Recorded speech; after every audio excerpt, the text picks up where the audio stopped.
Hello, and welcome to Talk Relationship to Me, the show that explores some of the most important relationship topics. I'm Dr. Elana Hoffman. As a clinical psychologist, I focus on all things relationships. From dating to sex to long-term relationships to divorce, I cover it all. I use my professional lens as a psychologist as well as lived experience to cover these topics. Do you need to talk relationships? You're in the right place. On today's episode, I am covering Part 3 of the Summer House reunion, the end, the championship game, the Super Bowl, and I sort of love this sports analogy because, it really is. It was the Super Bowl of the Bravo verse. A few years ago, I was on a date with someone during the NBA playoffs, and he was a little distracted watching at the bar and was sort of apologetic, and he asked me, is there anything like this in your life that gets you, that you're really excited about? And it was in the middle of Scandival, if those of you listening remember that. So I was like, yeah, Vanderpump, and talked about that for a while. So this is truly the equivalent in the Bravo universe. And just like some disappointing Super Bowl games or NBA playoff games, this reunion was disappointing. And I think that's sort of the consensus around it. But the reason for it being disappointing makes a lot of sense. So basically, there's lots to get into about this. And obviously, I'm solo today by myself, recapping this. There's so much to get into, but one of the main takeaways for why it was so disappointing is that I sort of conceptualize Amanda and Wes together as a unit, as kind of the betrayer in this scenario. Like, them together are the sort of actor, again, as Esther Perel. I've said this a bunch of times. She talks about affairs. Esther Perel names the person who betrayed as the actor and the person who was betrayed as the acted upon, in order to remove some of the judgmental language. So I feel like Amanda and Wes are a unit together as the actor, and the whole other cast is a unit together as the acted upon, because they were the ones that were hurt, blindsided, lied to, betrayed, etc. And like so many affairs that happen that I see, all the time in my office, I talk with people who are on, various roles in various types of affairs. When the acted upon asks for answers, whether it be factual, timelines, where were you at this time? When did it start? When did you know that you loved, all these kinds of questions, or whether it's a bigger question of like, why? Often the answers are very unsatisfying.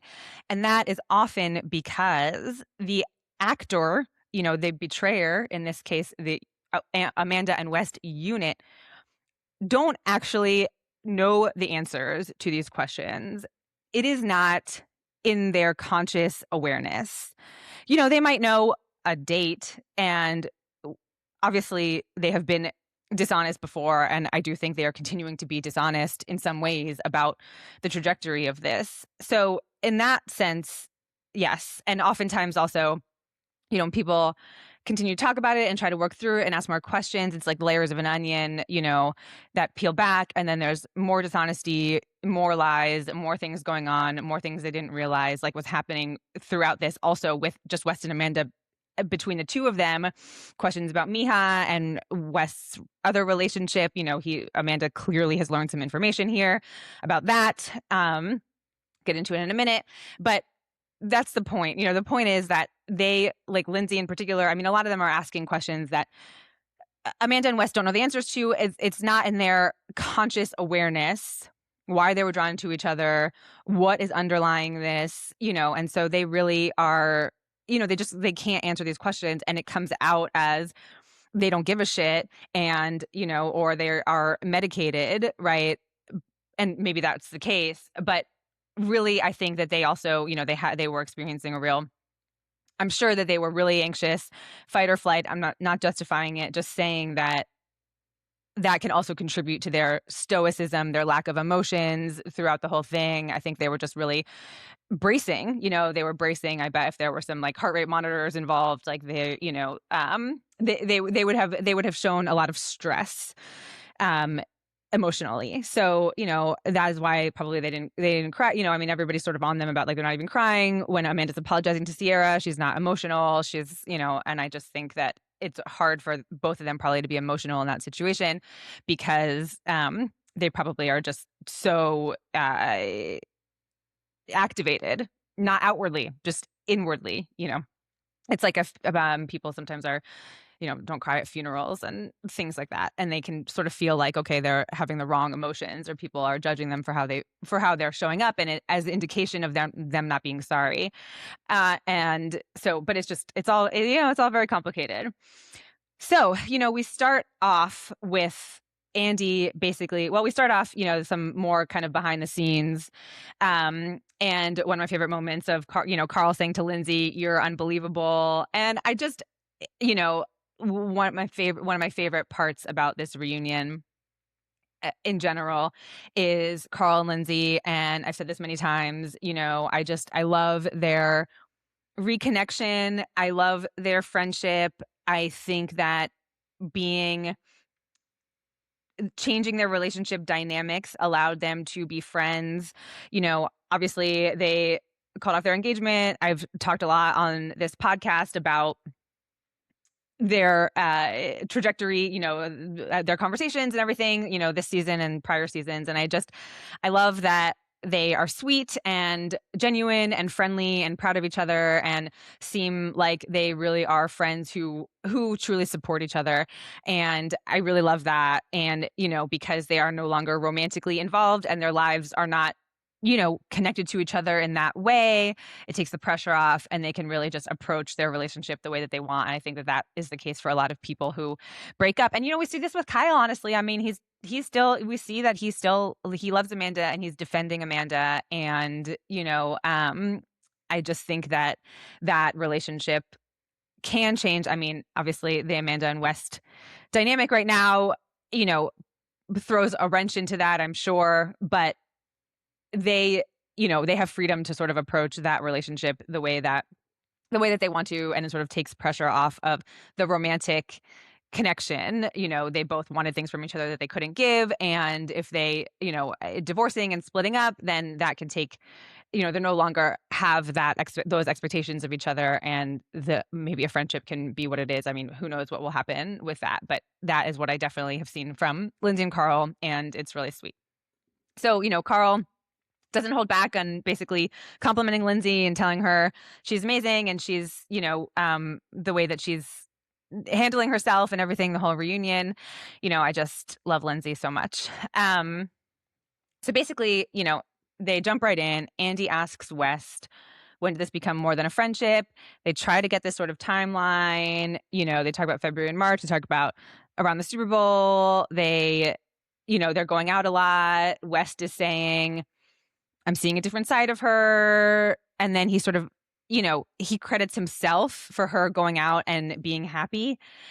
And, I really think that so much of Amanda's freedom and lightheartedness that probably happened at that time was because she was separating from her husband. And that was a terrible relationship. And we have seen, we have seen throughout the years, Amanda smile, have fun, laugh, it has happened, guys, mostly during times when Kyle wasn't around. And so we see it. And, I've said this before, and this is why I was very happy to hear that they were splitting up, because they can each, they can go their own way and they're not bogged down by this relationship where they're treating each other terribly and they're wanting things that they can't give each other, and they're constantly in this turmoil.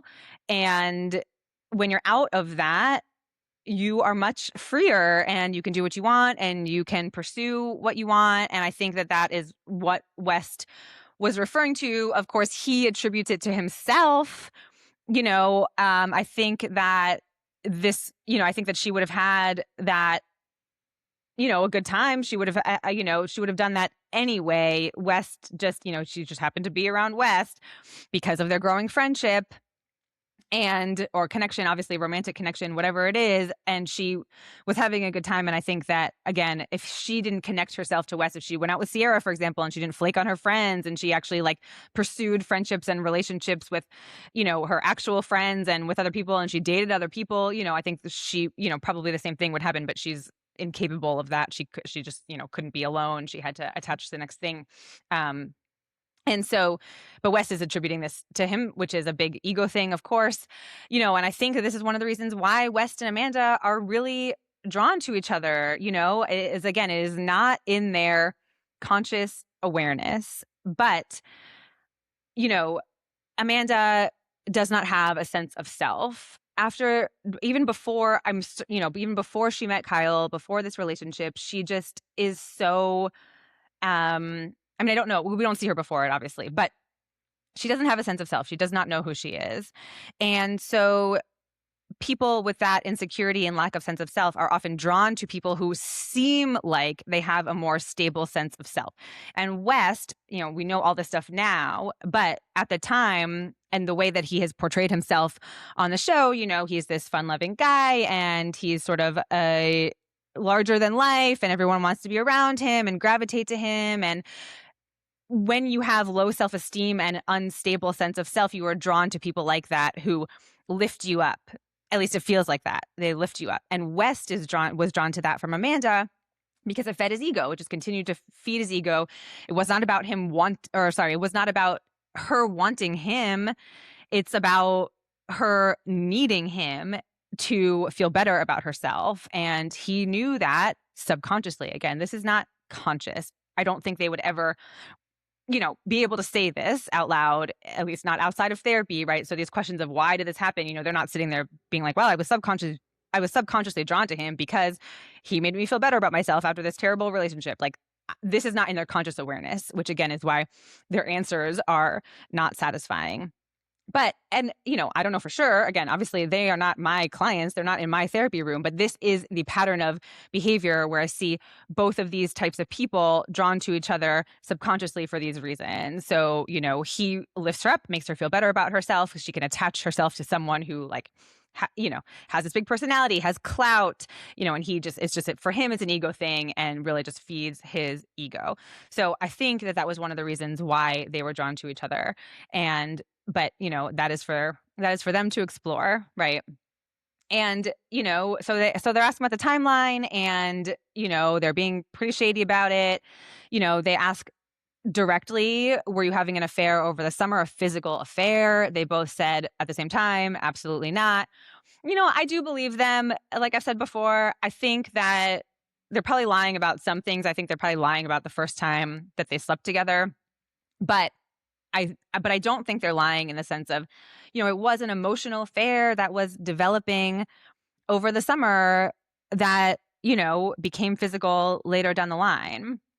And I think that is just an unsatisfying situation for people who want to have answers because they really can't pinpoint when it became more romantic, except for a physical manifestation of it. It's like you can say a date that you hooked up, but you can't necessarily talk about a time where, it just like crossed a line, like when an emotional connection became an emotional affair, right? This is really subjective. I mean, even Kyle says like, this is super subjective. And, Lindsay says at one point, an emotional affair is worse. And I think that is also subjective. A lot of women would say that. I hear a lot of women say that an emotional connection, if they have a partner that had an emotional affair with another woman, that is more painful than a physical. But then men will say that if they're girlfriends or wives, if it's more sexual, if they sleep with someone or they hook up or, sexting or something like that, any sort of sexual nature of it, men are more upset by it. But women tend to be more upset by an emotional affair, telling someone things that you don't tell your partner, disclosing emotional vulnerability, talking a lot. These are the things that are very hurtful, for women a lot of the times from what I see in my practice. That's a little bit different. So, it's tough. I mean, emotional affairs are really complicated, are often unsatisfying because, again, there's not answers. People are looking for answers and they just don't have them because they just really don't exist. I fully don't think this was, Lindsay sort of asks, did you think this through? What do you think would happen? What do you think would happen with our friend group? And this is our livelihood. And this is a huge thing. Of course they did not think about it. I mean, of course they didn't. Amanda says she's been upset since then. She's been worried since then. She's been up nights, worried about her friendship with Sierra, but she certainly didn't think about it before it happened, right? She's worried about the effect of it. And that is also, a common question I hear when talking about affair recovery and infidelity is like, what did you think would happen? How did you play this out? Like, how could you do this knowing that XYZ could happen? But that is the thing, more often than not, and again, there are exceptions, most people don't set out to have affairs, emotional, physical, whatever. Of course, you have control over whether or not you act on your feelings. And Amanda's whole, like, what am I supposed to do? I fell for someone. This is bullshit. I mean, the feeling is true. You can't help how you feel. You can't help if you fall in love with someone or attracted to someone. But of course, you can help your actions. It's not easy, but of course you can. So that's not to say that affairs, quote unquote, just happen. However, oftentimes they happen without intention. Again, this is, some people do actively seek out affairs. That whole Ashley Madison thing from a few years ago, that website was like specifically for having affairs. I mean, people are on dating apps as married people, having affairs. I mean, this happens, but it is not the most common. More often than not, it is something that, feelings develop from proximity and closeness and connection, and then things kind of happen from there.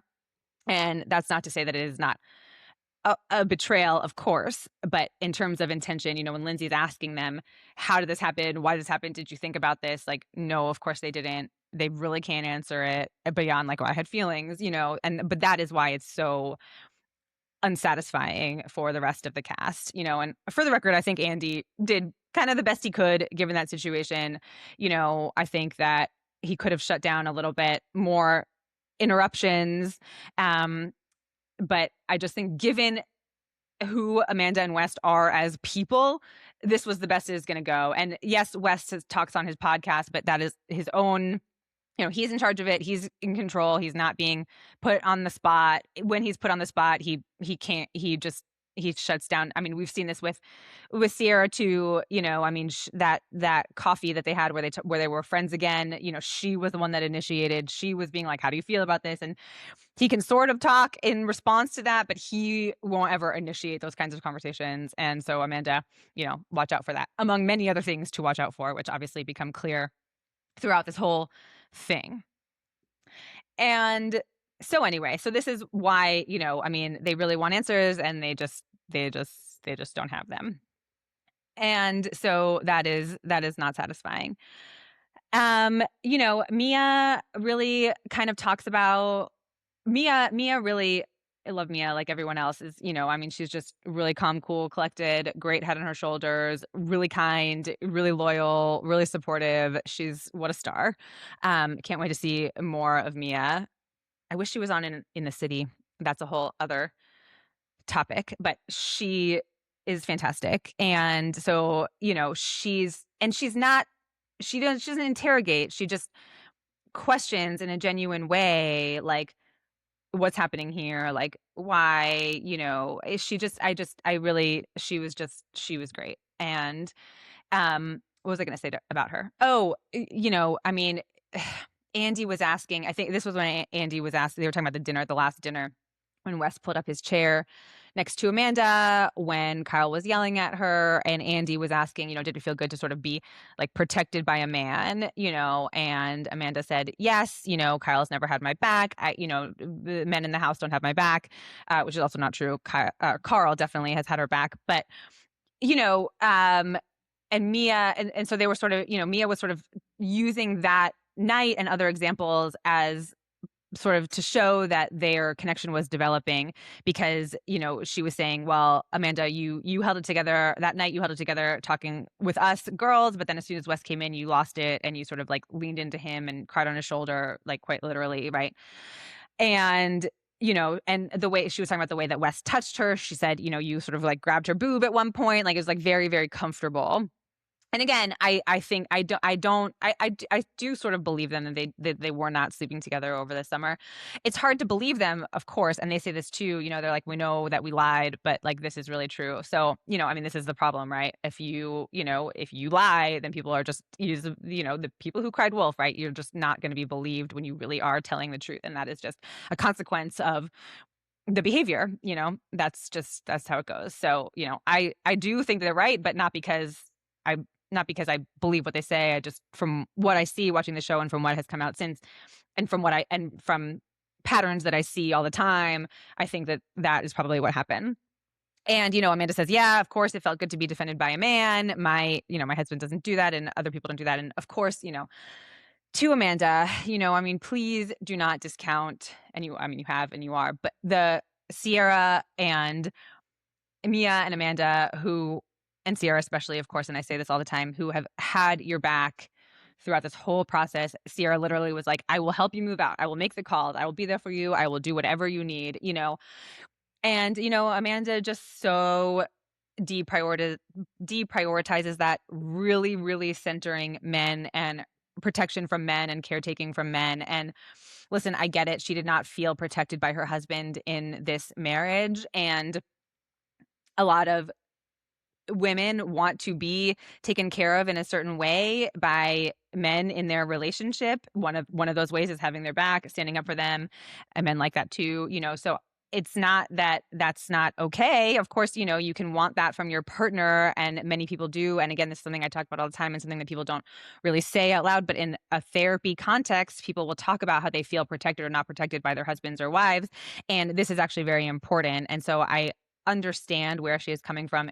And at the same time, there are people in your life that really have your back and have had your back, and you really push them away. And, again, it's not your fault. These things happen. But also, Amanda, they're asking for sort of real accountability. And there's just that is just not there. I mean, they really wanted accountability. And Amanda says, like, I did a really shitty thing. And Sierra says, you're still doing a really shitty thing. And, I've thought about this, and I think I've talked about it, and this again is consistent with what I see in my practice. So often it's not the actual act of betrayal. It's not them having sex. It's not them sleeping together.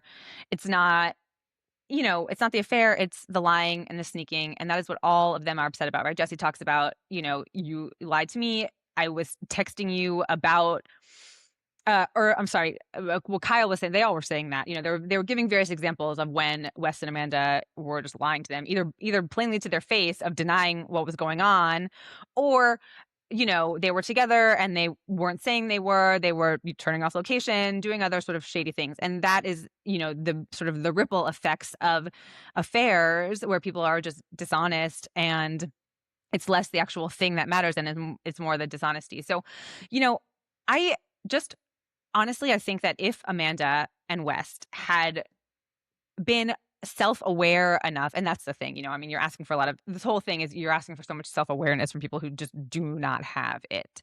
So, they just don't have it. And I mean, West is, well, we'll get more detail with him in a second. But I just think Amanda has completely lacks any kind of self-insight, self-awareness at all. And so oh, right, train of thought. I think that if they had been able to if they were realizing what was happening, and they were able to pause, and they were able to talk about it and put it on the table and be like, what's happening here? Are we having feelings for each other? Which, for the record, I really don't think West is into Amanda. I just don't think that he is. I mean, people have said that. I said it on an episode before with Kate. Their chemistry is off. It's not just because they're on the hot seat. Like, he is not into her. You even see it at that game, when they went to we went to a football game and you see Amanda mouth, pretend like you like me. And she's like, oh, this is taken out of context. I don't think it is. I don't think it's taken out of context. I don't think this guy likes you. And the question about I love you later on, I'll put a pin in that and come back to my actual point. Apologies for being a bit all over the place here. But, if they had come to her, to Sierra, and said, like, this is something that's happening. I know that this is really high stakes. I don't know where this feeling is coming from. I just wanted to share this with you because I really value our friendship, right? Like, Sierra has said, like, if you loved me, if you cared about me, like, this wouldn't have happened.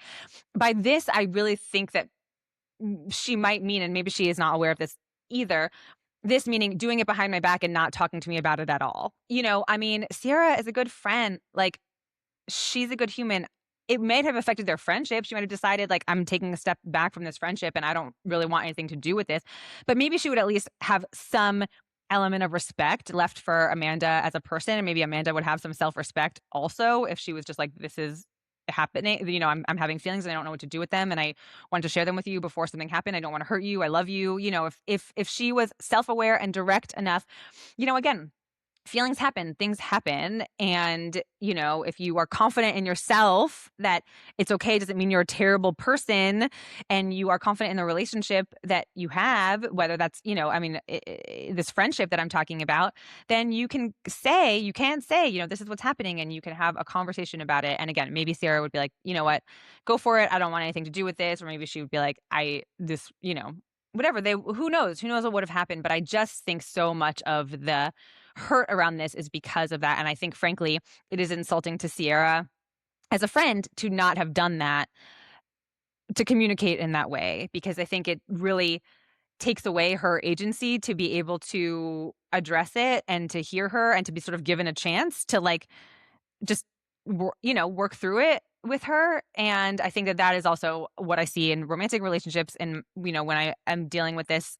clinically, sometimes people would have just, if you would just come to me and said, like, hey, I sort of have a crush on this colleague, or like, I'm thinking about XYZ, can we talk about it? I really, I don't want to do anything, and this is, I want to talk about our relationship, right? I mean, but this is so rare. I mean, obviously, I don't see this in my office. I see the aftermath of this not happening. So, it's just sort of a, you can learn a lot from this. I mean, when people are generally kind and understanding when there is, love, and you like each other and you are committed to each other, and there's not a whole bunch of resentment already built up and mistrust and all that. That is when it becomes difficult to say these things. But, before all that happens, there are windows of opportunity for tough conversations, but people are just generally so avoidant, so unaware of how they feel themselves. They really judge themselves for having, human emotions, a crush on someone else, finding someone attractive. Like, this is human. This is not the issue. It's what to do with it. But people just take that as like something, they're doing something wrong. They're in a monogamous relationship and they should not feel a certain way about someone else. And so they push it down and they feel bad about themselves and they feel shame. And then this leads to hurting the other person more. So, who knows what would have happened. And again, Andy tried to ask this question before, but then was kind of cut off. Like, Sarah didn't finish her answer. So I wish that they would have explored that thread a little bit more. Like, what if Amanda would have come to you? I just wish that they had had that conversation on screen. What else? Oh, okay. The big question about intention, Kyle basically asks Wes, like, what are your intentions with Amanda? I mean, he says, like, I still care about her. By the way, they are still legally married. They are very much married. And yeah, they're not together. Obviously, she moved out, signed a year lease. This is a whole other in the city situation, which Amanda, like, just say you're done. It's like, it's okay. Anyway, she, so Kyle, they're still married, and there is a big psychological difference between separation and divorce. Once everything is signed and you are divorced, that makes a huge difference. So, again, I say this a lot, like, date while you were separated. I think it's a really important time to kind of figure things out and get your confidence back and, explore and all that. But it's in some separations, divorces can take a really long time, but even so, it's a really vulnerable time. And I generally caution against getting into a serious relationship during that time. So, I've talked about this before many times, but so they're still married. And so Kyle is, of course, protective of Amanda and probably always will be, even when the divorce is final, no matter what happens. I think that, once an ex-spouse is, in a category of its own, and it's complicated. Obviously, it's a very complicated relationship, but Kyle is basically like, what are your intentions with Amanda? And Wes is just like, I don't know, I'm figuring it out. I hope I don't hurt her. And it is just like, West is telling, they're basically saying, you're the worst person to do this with. You obviously have serious commitment issues. The whole Miha thing is is just crazy. I mean, just this idea that she thought, evidently, for a long time, she thought they were in an exclusive relationship. He sent her flowers on Valentine's Day, PSA, like, please don't send anybody flowers on Valentine's Day. Fly them out to meet your family and, do all these activities if you are dating other people and you are lying and you're saying, I love you. And then you are hooking up with other people. And the person that you're doing that with does not know that you're hooking up with other people. Like, this seems obvious, but it's not. And so, this is somebody who, for whatever reason, intentionally or not, avoidance. I think avoidance is a huge part of me. People have called him a narcissist. I just don't know. I mean, I don't know. We cannot diagnose any of these cast members unless you are unless they are your client and you do a extensive, history and evaluation and all that. So, everybody's sort of diagnosing all these cast members, and we don't actually know, but the pattern of behavior is the thing that is important and the thing that hurts people. And oftentimes people want to like attach to a diagnosis because it gives them more compassion and empathy, and there's sort of an explanation for this. But ultimately, at the end of the day, it's somebody who's capable of lying, it's somebody who's capable of manipulating, somebody who's capable of severe pathological avoidance, and which causes so much pain and hurt. So it actually doesn't matter, whether or not he's a narcissist or Amanda has trauma or whatever it is. The labels don't matter. The patterns of behavior matter, and how that impacts each other and the group of friends. So clearly West is capable of lying and manipulating and leading people on and being indirect and sending one person flowers on Valentine's Day. Well, obviously something was developing with Amanda because a January-February timeline is pretty tight. And, Wes says, well, this was before all this. Like, no, I don't think so. It was not. Right. And remember that Amanda was at West's apartment in January at some point, right? And so, Amanda, she is uncovering all this information. I mean, Andy asks her, like, is some of this new to you? And she's like, yes, some of this is new to me. And you can tell, you could see her face with the whole flowers thing, and with, when West was like, she thought we were in an exclusive relationship. So, essentially, Amanda's saying, well, I have a lot to think about. Yeah, girl. And, I think probably in that moment, she meant it. I don't think she was just saying lip service. I think that it did kind of shake her. But then she goes back to avoidance, and she goes back to, the subconscious reasons why she's drawn to West, which is it makes her feel good. I'm sure he's telling her all kinds of things, and she's believing them. She is believing that she is the one that's going to change him into wanting a serious committed relationship, into being a great boyfriend and a great partner. And Amanda, you're not going to do that. That is not going to happen. And, all the reasons why you think you can do that are not in your conscious awareness. So I really encourage you to find a great therapist who talks about all of this stuff. And so, it gets you to think about things a little bit differently and doesn't just, validate how hard this is and, all that stuff. And so, so Amanda, I think that she, so West is basically saying like, yeah, I'm the worst person for you to do this with. And so Amanda, you should really listen to that. Because people say this all the time, there's people will say, don't date me. I'm not a good person to date. You're too good for me. I'm not good enough for you. Blah, blah, blah, blah, blah.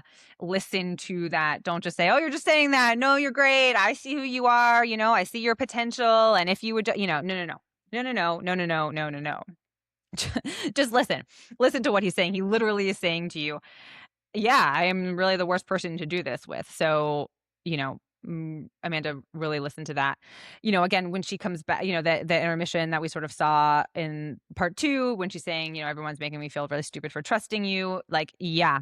I mean, again, just listen to that. Listen to your friends who care about you, who see things that you don't see. Listen to your gut. More importantly, listen to your gut. You can tell on that stage she's having she's internalizing it. She's thinking about it. She's having a gut response to this. Please listen to that, Amanda. You did not listen to your gut probably the whole time with Kyle, right? That he's not going to change, that he's not going to give you what you want. And again, Kyle's not a bad person. It was just a terrible marriage. Kyle even says this out loud, at the reunion. We had a terrible marriage. And they also have this moment where I think he says to her, I hate that our marriage is reduced to all the terrible stuff. Cause again, not everything is black and white. Of course they did have good moments, but she thinks that Wes could change just like she thought Kyle could change. And she has not yet had the time and space to learn that, if somebody says or acts in a way that is not in line with, a serious relationship, a partnership, what you are looking for, then please listen to them. These are lessons that you learn from experience, not from people telling you, but you don't have the space to learn them if you just jump into the next thing. Okay. Oh, Mia also asked, would you have come forward if it wasn't for the speculation? Amanda basically says, it's I don't know.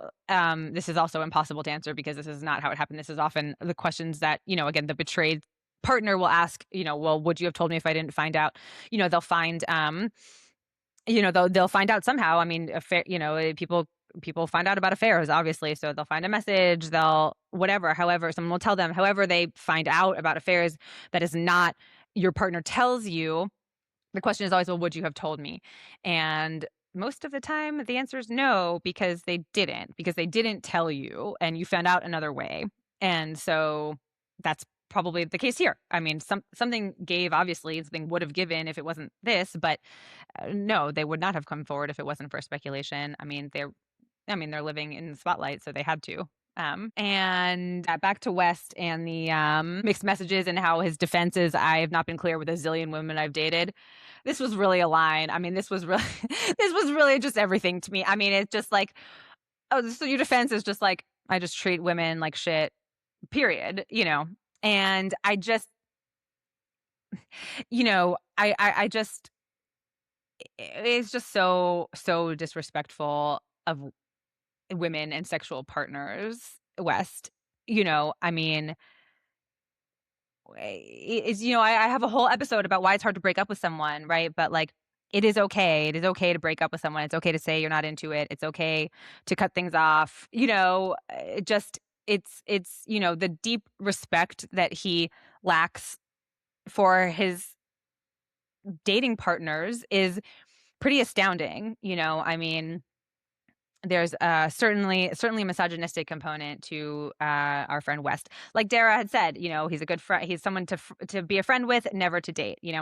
And Dara definitely had some really great insights and comments on this reunion, and I think that she was really, I think that she was great, and she basically is like also pushing Amanda to be like, do you want to date a man like this who, is just totally focused on his image and what people think and won't disappoint and, is so avoidant and all that. And, I mean, I just think that Amanda, again, she's, they're in Italy or they're wherever they are right now. And she's got some thinking to do. And, Sierra and Amanda, it's just hard to see, Andy asks Sierra, do you regret anything, being such a good of a friend, basically, to Amanda. And he also asked, what was the hardest part about watching the show back? And Sierra said it was the last episode, basically when they were saying goodbye to the house. And, they had that moment, which was so hard to watch, knowing everything we knew at the time, where Sierra was like, you're amazing. You're beautiful. I hate to see you like this, but she doubles down, and good for you, Sierra. She says, no, I don't regret it. That's how I felt. I hate seeing women like this in bad situations. She's like, but this is all I've seen. This is all I've seen of their marriage. I didn't grow up in a good relationship, seeing a good relationship. She talks about how her mom was a single mom and, had a bunch of jobs to raise her and her sister, I believe. And, so she's like, I just don't know what like a healthy relationship is, but she obviously knew that it wasn't that. Right. And so she does not regret saying that to Amanda, and good for her. And of course, Andy asked Amanda what the hardest part, what was hard to watch back. And of course, Amanda's like, I didn't really watch the show. It was too hard. So of course, Amanda, like, listen, feelings are hard. Hard feelings are hard. I get it. But you can handle these hard feelings. It's part of being human. You can do it. I promise you, you can do it. You can sit with being alone. You can sit with anxious attachment. You can heal your trauma. You can do all of these things. Again, it's not easy, but I promise you, you can do it. And the more you learn that you can do it, you will have more confidence to be treated better and not like someone, a number, just one among many of West's whatever, if that's really not what you want, You don't know what you want because you haven't had any time to think or reflect since your marriage ended, which is a big deal. And so, yeah, all of that. So, the friendship, she says, I'm really sorry. I will live with this forever, ruining this friendship, but this is, she's not changing her action. She's still with Wes. She's still, um, there have been some texts shown, that Amanda has sent, asking for time, asking to apologize. I mean, I just, Sierra, you do you, obviously. Yeah. Oh, are you two in love? This is a important one to address. Andy asks, so are you two in love? And Wes gives such a cop-out answer. They both say, well, it hasn't been long enough. And yet at the same time, they're saying we've been friends for so long. We know each other so well. We've been there for each other. Wes has been there for me. He's had my back when other people haven't, like he sees me. But it's too soon to say I love you. And they definitely said I love you in the house, at least platonically, as friends. So like given all of that, in a different context, you date someone for 2 months, someone new, I love you is, that's on the sooner side for that. I mean, it happens, but it's on the sooner side, but this is not the case here. So at this point, them not saying that is actually a red flag if they're claiming to be so serious, which again, they have no idea what they're doing. This is completely unintentional, like the progression of this. West is again finding himself in a situation that he's not going to be able to walk away from, and he just doesn't, I mean, he's not in love with her. I mean, he's just not. And probably even if he was, I don't think he would be able to say it because that is not how he rolls. And so at this point, not saying it is a red flag, in my opinion, even though he's like, it's too soon to say it, but it's not, especially with all the high stakes, it's like, you're not even in love, you've ruined a group of friends and you've betrayed your closest people who've been there for you. You haven't been upfront with them. You've lied to them, again, directly and indirectly. And, you can't even say like that it's because you're in love. And so, and Lindsay says that too. She's like, you throw this all away for a hookup, and they say it's more, but yeah, I don't know. They don't know what it is. And again, Kyle asking, are you committed to giving? Oh, and then Andy asks, are you committed to giving Amanda what she needs? And Wes says, like, I'm committed to making an effort, which is just like bullshit. This is an unsatisfying answer, a whole thing. And, this is not surprising to me because, again, this is just how it happens. But Lindsay says to Andy, this is a really unsatisfying reunion. We've been here for 10 hours and we know nothing. I don't know anything. And Andy's like, should we start again? Welcome to season 10 reunion, which was funny, a moment of levity among this. But yeah, I mean, this is how it goes. So, and we keep seeing, if you're watching in the city, we keep seeing this. There's a bonus episode next week where scenes from in the city where Amanda is talking to Lindsay about this, or maybe I don't know if it's scenes from in the city, but it might be before they started. I'll have to figure out the timeline, but where Lindsay tells Amanda, he said you're obsessed with him. I'm assuming they're referring to Wes. They didn't name it. And Amanda's like, what the fuck? That's not true. Although maybe it actually is true. And she says like, he's got to go. And then Miha comes back. You guys, I'm in the city is really hard to watch because we know what happens and we watched Kyle and Amanda, the arc of them on 10 seasons. We know they're done. Like, it's hard to watch her lying to him about again, it might not be conscious. I mean, she might not actually know, I am done with this marriage when she signs the year lease, but she should be thinking about that. Hey, what does this mean? Wow, I'm signing a year lease. This probably means something, and she's just like, oh, things change. So she, again, the lack of self-awareness is really there and is causing a lot of issues, in her, obviously. And so, it's just hard to watch. It's hard to watch In the City with them. I just am over it. The only redeeming thing about In the City is Lindsay, who is amazing and I could watch forever. And maybe she just should have her own show. The rest of it is just this, kind of stale storylines of like the women in relationships wanting to move to the next level and their partners not being sure that they want to do that. It's painful to watch Kenny and Whitney. He is awful in all the ways, and anyway, this is just an extension. So we will see these bonus scenes, and we will continue to watch the difficult fallout of Kyle and Amanda, which again, we know, and can we be done with it? I would love to watch them single, like Carl. I would love Carl on In the City. I would love to watch him and Soft Bar and him thriving, and I just think the whole show only consisting of people who are married or wanting to get married and have babies. Of course, Lindsay and Georgina are there single but parenting. So it's just the whole cast is either married or having kids. And I just think that just shows like what people value in life, marriage and kids. And it's okay to have single people thriving on the show. So I wish that they had more of that. And okay, so that is all I have time for.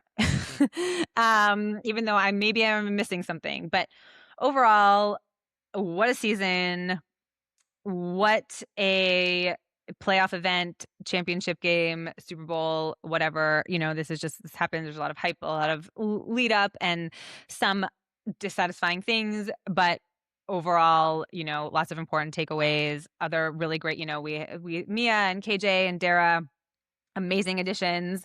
Like I said, Lindsay and Carl, love to see it. Love to see your relationship change. Love to see each of you individually thriving. I would love to see Kyle. We have seen Kyle thriving a little bit. Good for you DJing at Dewey Beach. Keep it up. And that I would like to watch. I'm done with them trying to figure out their relationship. So that is that. Thank you all for listening. Again, forgive me if I missed something important, but please do let me know if I missed something and I will be happy to chat about it. Of course, this is one of my many favorite things to talk about. And if you are closed-minded about reality TV, then I hope if you've listened, but maybe you haven't, that all this might be able to change your mind about how valuable it is to watch and learn from, because this is real. These are real relationships. These are real people. And this is real shit. So thank you all for listening. This has been Talk Relationship to Me, produced by Peach Island Productions. If you have a question about relationships, I would love to hear from you. You can go to my website, drelanahoffman.com, and click contact, or you can find me on Instagram at dr.elanahoffman, and everything in the show notes. And if you have questions or comments about today's episode, again, if I missed something, please do let me know. Lots of other Bravo stuff going on to tune into. Lots to say about the Valley, Real Housewives of Rhode Island. So, I love to chat about it. So if you have thoughts or questions or comments, let me know, and I would love to talk. Okay, thank you all for listening.